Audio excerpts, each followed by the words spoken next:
What is Anthem? Well, in this series, we'll go over that. Welcome to the road to Anthem. The gods vanished and left our world in chaos, creating, altering, destroying. The Anthem is all that remains. Alright, so what is Anthem? Well, it's BioWare's new third-person RPG. Very Mass Effect, which is good. With vast improvements, of course. Alright, so what we know so far about the story. Okay, this takes place on an unknown planet. Not Earth, not adjacent to Earth as far as we know. Back in the day, there were these creatures, or alien race, called the Shapers. They're referred to as gods.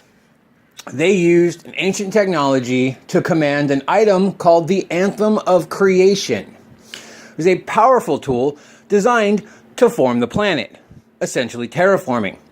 Well, for some unknown reason, the Shapers just stopped and up and left, leaving the planet unfinished. However, to make matters worse, they left their fun little tools behind, and now they just turn on at random whenever the hell they feel like it and start wreaking havoc, creating all kinds of nasty storms, mutated creatures, etc.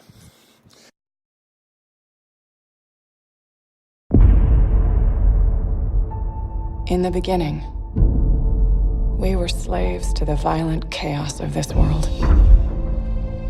But there was one among us who rose up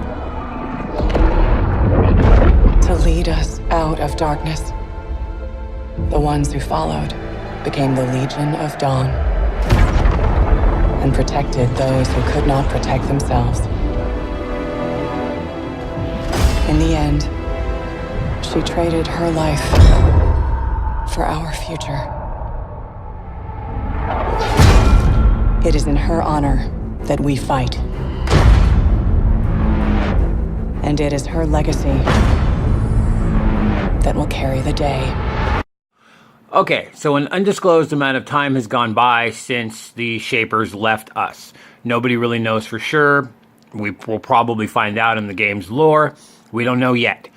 Okay, but what we do know, at least what has passed into legend, was roughly 500 years ago, was a very grim time for humanity, whereas they faced almost total annihilation.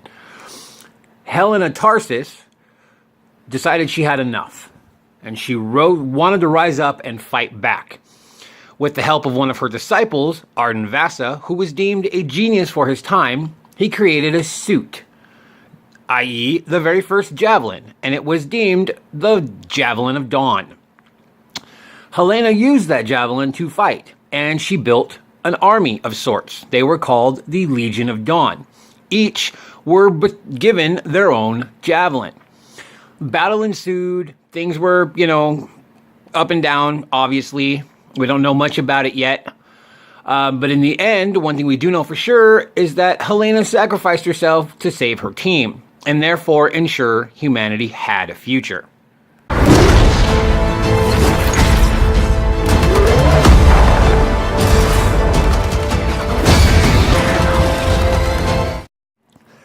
Okay, so by the time Anthem actually starts, the game that is, all of this little handy intel has been passed down into pretty much myth and legends.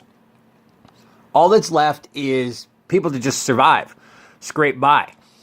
There are people, a group of people known as the freelancers, and they use salvaged, basically exosuits called javelins, our version of the javelins that are all handcrafted, handmade, using whatever salvage you can find.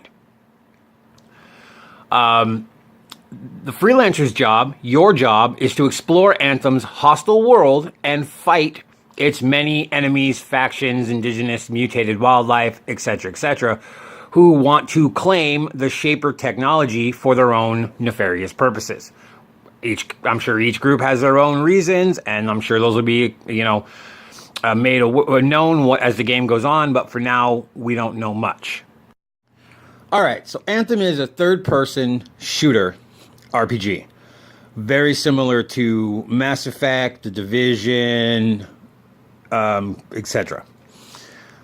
Now, you're going to have loot, of course, just like in The Division, let's say. You get loot, you equip it, you get stronger. But this game is split into two.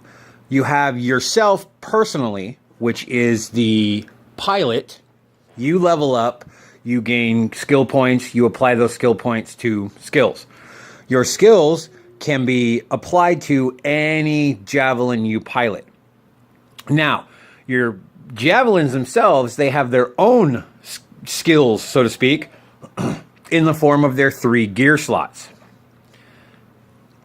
Those can be everything from offensive, defensive, support, utility, and those are specific to each javelin type. So, for example, if you fly the Ranger, you're a level 20 pilot, and your Ranger's decked out, your gear, all of your gear has a rating, and the overall rating of it all determines that javelin's combat rating. Now, if you jump out of the Ranger and you jump into the Interceptor, you can then, you're still a level 20 pilot, but you're essentially a combat rating 1 Interceptor until you get Interceptor gear. The gear that drops is dependent upon whatever javelin you're in at the time. You will get javelin specific gear for whatever one you're rolling in. And the gear is independent. So the gear that drops for you, nobody else can see, nobody else can steal. They've already announced there will be no trading in the game, at least at launch. So what you get is what you get. You can salvage old pieces you don't want for crafting materials, as well as craft out in the field and do quests to get recipes or blueprints, as they're called in this game. And you can craft your own weapons, armor attachments, etc.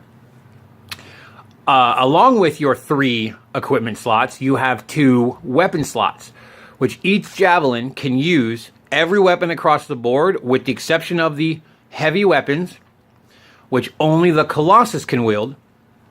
And as a trade-off, the Colossus cannot use tiny weapons such as submachine guns and pistols.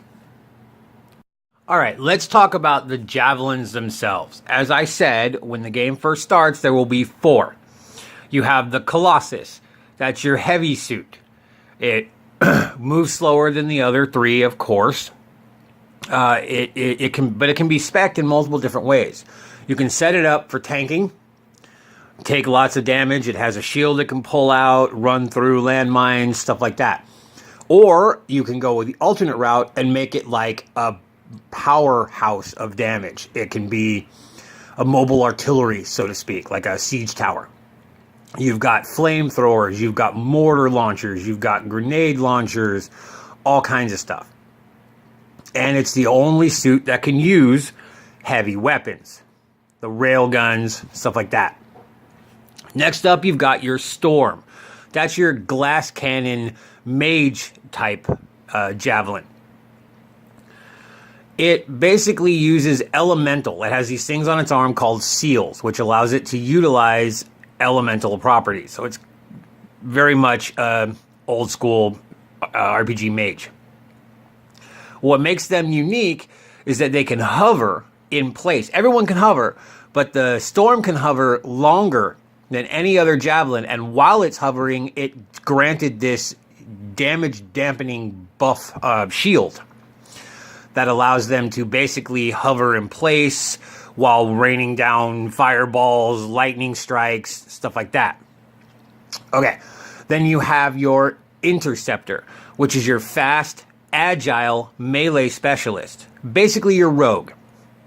They, even their flight movements, their dodges, their rolls, they're very quick, very clean, very fluid, and their ultimate, they pretty much pull out both daggers and just go to town. They get a little defense buff, and they just start tearing big groups of people to pieces really, really fast.